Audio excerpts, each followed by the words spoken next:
अस्सलाम वालेकुम नाजरीन, आप देख रहे हैं रास्ता न्यूज़ और मैं हूं आपका मेज़बान सियार शमसी। आज हम बात करने जा रहे हैं अपने मजमूई कौमी समाजी सियासी रवैयों की और ख़ास तौर पर अपनी इशराफिया की, कि जिसने एक बार फिर हमें एक तासर गहरा होता जा रहा है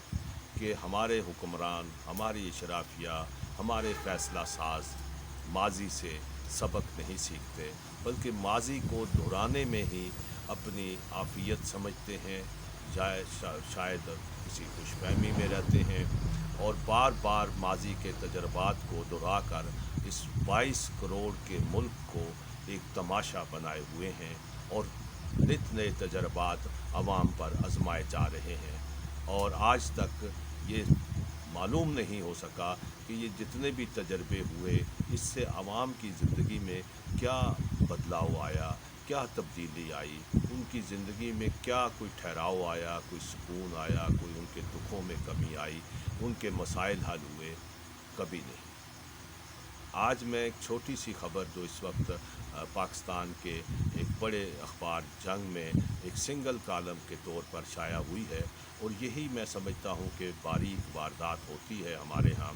कि पहले एक ऐसा शोशा छोड़ा जाता है, सफ़ा 7 और 8 पर एक सिंगल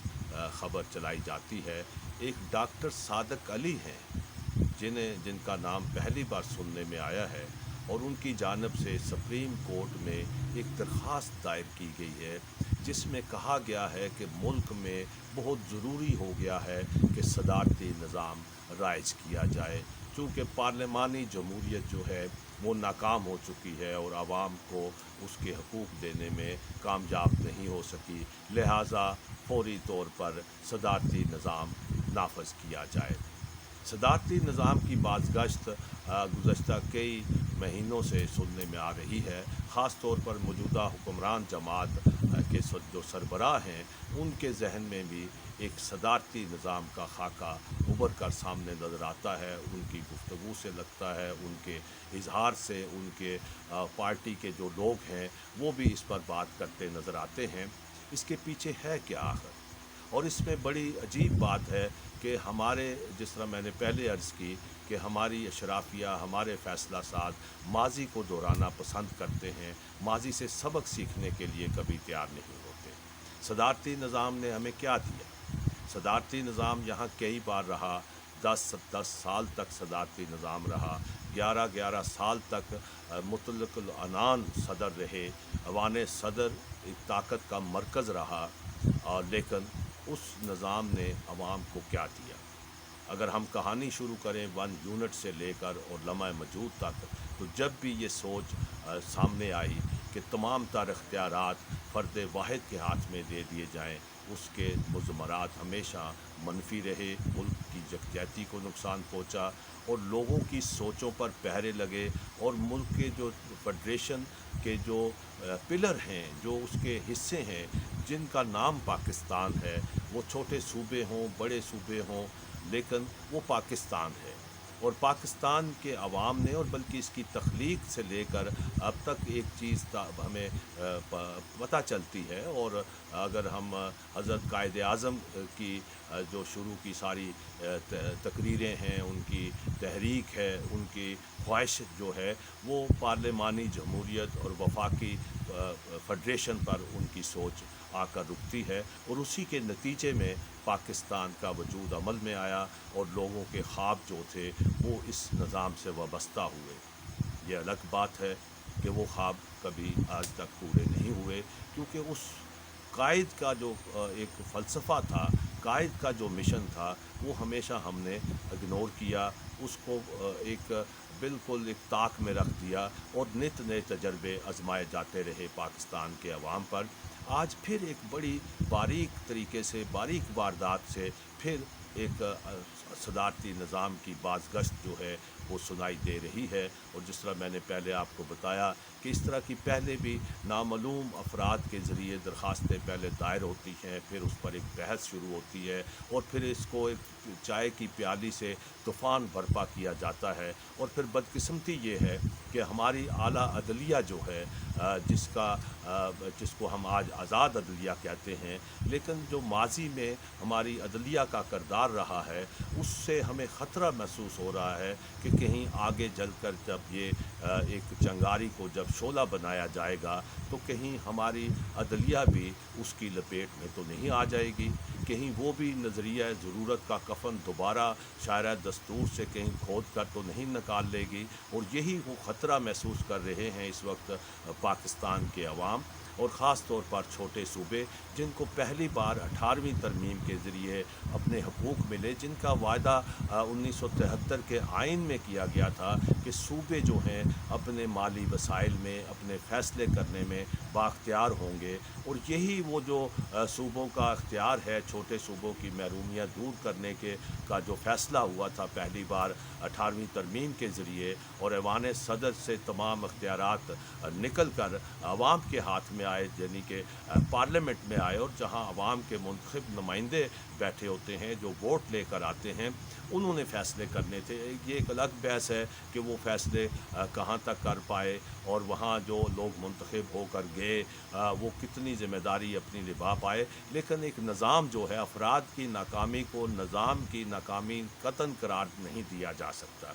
आप सियासत को आज एक गाली बनाकर पेश किया जाता है, लेकिन ये अफराद की नाकामी होती है। सियासत तो एक खिदमत का फ़लसफ़ा है और जिसके ज़रिए मुल्क बनते हैं, और दुनिया आज जहाँ भी जमहूरियत है वो मुल्क तरक्की कर रहे हैं, वहाँ लोगों को एक बात करने की आज़ादी होती है, अपने इज़हार राय का उनको हक़ हासिल होता है। लेकिन सदारती निज़ाम जो हमारे यहाँ जिसका तसव्वुर है और जिसके लिए बड़ी एक हैरान कुन तजवीज़ दी जा रही है कि रेफ़रेंडम कराया जाए।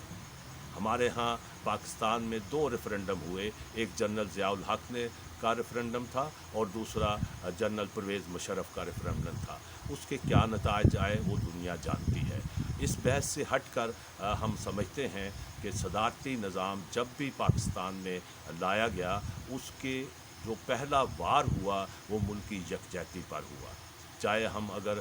कतर का सानिया देखें, मशरक़ी पाकिस्तान की अलहदगी देखें, और उसके बाद जो एक मुल्क के अंदर जो अपने लोग होते हैं उनकी आवाज़ों को जिस तरह दबाया जाता है, जब तक वो फलाही रियासत जिसका तसव्वुर हज़रत कायद आज़म ने दिया और जिसके लिए दुनिया की सबसे बड़ी एक हिजरत हुई और सबसे बड़ी कत्लगाह भी उस तक़सीम के मौका पर हुई, वो कुर्बानियाँ, वो तमाम जद्दोजहद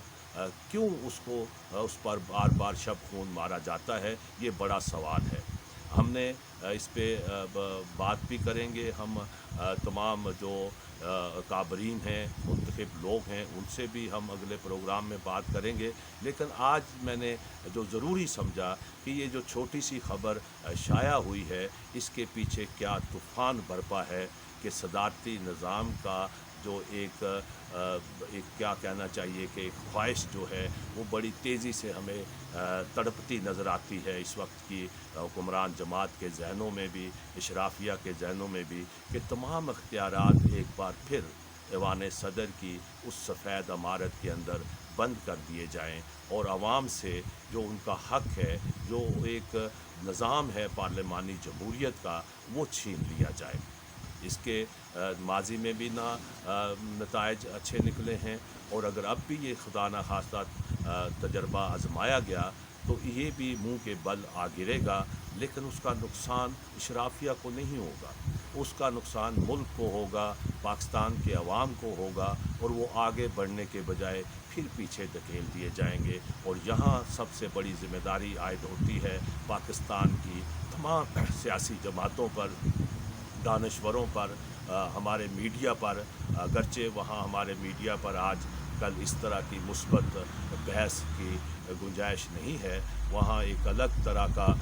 एक नया अंदाज़ है सहाफ़त का, जिसका अवामी मसाइल से कतन कोई ताल्लुक़ नहीं है। लेकिन अब सवाल लोग जो आम सोशल मीडिया पर गली मोहल्लों में लोग जो बात कर रहे हैं वो बड़ी खुलकर बात करते हैं और आज कोई बात ढकी छुपी नहीं रहती। वो आज नहीं, वो 30 साल के बाद नहीं बल्कि अब लम्हों में दुनिया के सामने आ रही है। लिहाजा रास्ता न्यूज़ के इस फोरम से हम आवाम को ये आगाह करना जा रहे हैं कि एक बार फिर पार्लिमानी जमहूरियत की बसात लपेटे जाने की मंसूबाबंदी हो रही है। ये इसको रोकना किसकी ज़िम्मेदारी है और ख़ुद इशराफिया क्या सोचेगी कि क्या वो इस पे आमादा होगी कि माजी का तजर्बा दोहराने के बजाय हालात और आज की नई दुनिया के मुताबिक एक खुले जहन के साथ जमहूरियत को मजबूत करे। और जमहूरियत मजबूत उस वक्त होगी जब हमारे हुक्मरान, हमारे सियासतदान अपने रवैये भी जमहूरी बनाएंगे और इख्तियारात को एक अवान सदर में बंद करने के बजाय अवाम के पास रहने को तरजीह देंगे। और यही मैं समझता हूँ अवाम का हक़ है। आपका बहुत शुक्रिया।